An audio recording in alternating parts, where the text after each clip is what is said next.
Okay, let's dive in. Welcome. Today we're looking at some source material, really digging into this idea that straight white men might be facing, well, what the source calls socially acceptable hostility. The specific source we're getting into is a transcript. It's from a YouTube video called The Hatred of Straight White Men. So we're going to work through that together. Our mission, really, is to pull out the most important nuggets, the key arguments from this material, and just help you, the listener, navigate this specific perspective without getting totally bogged down. It's really about understanding what's in this source. Yeah, it's probably worth saying up front, especially with a topic like this one, our aim is really just to explore the content of this specific source impartially. We're treating it like, any text we'd analyze, focusing only on what the source actually says, presenting its arguments, its examples, as it lays them out, not endorsing or arguing against its claims. Yeah, absolutely. So let's jump right into that central idea from the source. It kicks off by arguing that it seems to have become, well, surprisingly okay, almost normal, to openly mock, degrade, express hostility, not just towards white people generally, but specifically straight white men. And the source points to what it sees as a kind of foundational example right near the start.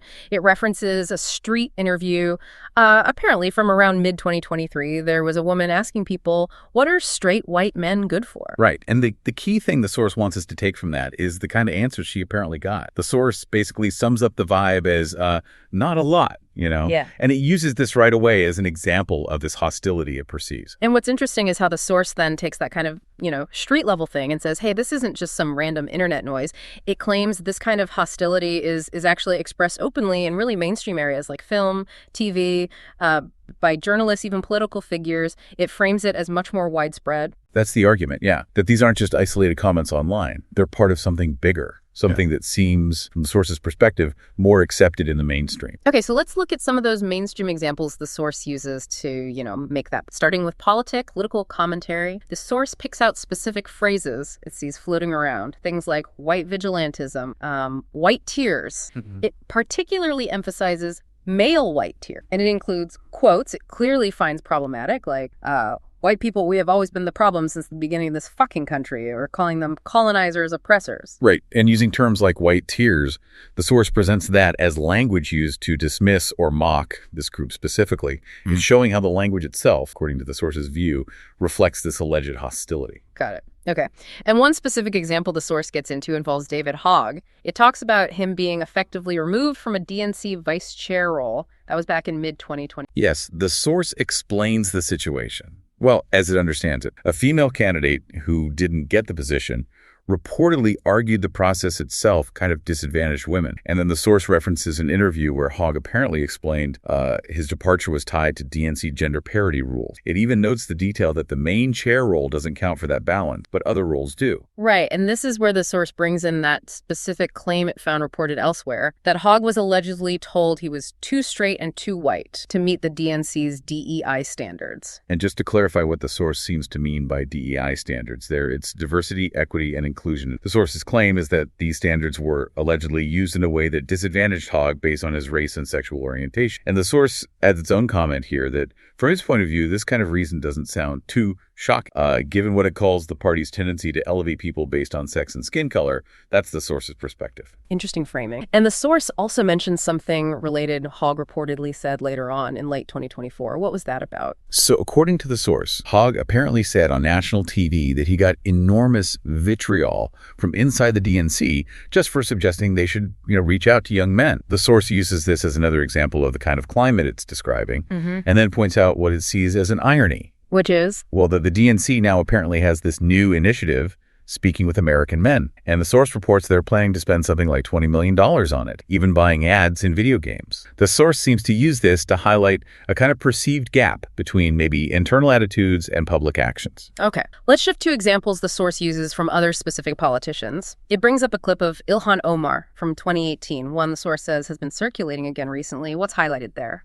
The source really focuses on her reported statement where she apparently said white men are the biggest threat to people living in America. And according to the source, she also suggested things like profiling, monitoring, and even creating policies specifically aimed at fighting the radicalization Of white men. of white men. Yes, the source uses this as, an example of a prominent politician, in its view, explicitly targeting this demographic. And the source also says AOC made similar comments, but more recently. Yeah, it references Alexandria Ocasio-Cortez saying there are too many white men in Congress. The nugget the source wants us to notice there is her using statistics, comparing the percentage of white Americans in the population, 59%. The source says to white members of Congress, 75%. And then men in the population, 50%, versus men in Congress, 70%. Okay. The source presents this as another example of a political figure using demographics to critique who's in power, focusing on this specific group. So we've covered the political discourse angle, according to the source, but then it suggests this isn't just talk, it actually shows up in system, right?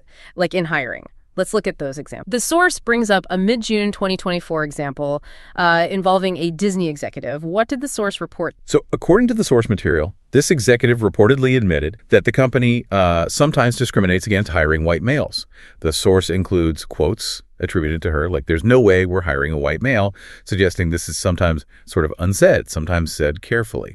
It also includes anecdotes, the source says, came from the executive about wanting someone who would appear a certain way for meetings, not just, based on qualifications. And the source adds its own take here that, from its perspective, this kind of thing isn't actually that uncommon in corporate hiring. It's using this Disney example to suggest discrimination against this group exists and maybe is even admitted within corporation. And the source contrasts this Disney example with another situation it found from early 2024. What was that? Yes, it describes a different company that advertised a job specifically for white U.S.-born citizens only. Now, the key point here for the source is what happened next. Okay. That company was investigated and fined by the federal government. So the source uses this contrast to argue that, look, here's a company fined for explicitly favoring white candidates, but it sees other companies, like in the Disney example it presents, that allegedly excludes groups like white men, and they don't seem to face similar investigations or penalties. So a perceived double standard. A perceived double standard, exactly. That's the nugget the source is presenting,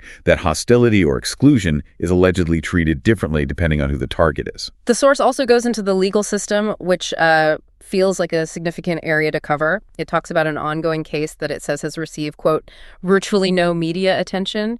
It involves a straight woman suing the Ohio Department of Youth Services. What's the core argument there as the source? The source explains the argument being made in that lawsuit is that courts in the U.S. sometimes force people from majority group, and it specifies straight, white, and male to meet a higher evidentiary burden, a higher bar to prove workplace discrimination compared to other groups. So the claim is they have to provide stronger proof, essentially jump through more hoops to show they were discriminated. That's the argument presented in the case, according to the source's interpretation, yes. And the source makes a point of saying this case is actually at the Supreme Court right now, with a ruling expected June 2025. It highlights it as, a potentially big deal related to its theme, but one that's not getting much press. And it doesn't stop at the U.S. legal system, does it? The source looks at the U.K., other places. That's right. It brings up discussions in the U.K. around what it calls two-tier sentencing.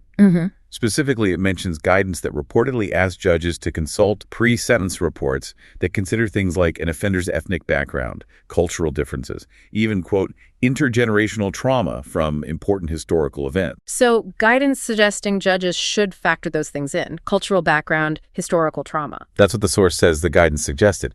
And the source's argument, its interpretation, is that this can lead to more lenient sentences for specific cultural or ethnic reasons, even for serious crime. It contrasts this with how it feels majority groups might be treated, presenting it as another example of what it sees as systemic differences based on group identity within the justice system itself. Okay, and one more example related to systems, this one about media reporting. It mentions a recent incident in Liverpool, the driver. Yeah, the source highlights an incident where a man drove a car down a street. Within hours, the source says, the media was describing the driver as a 53-year-old white British man.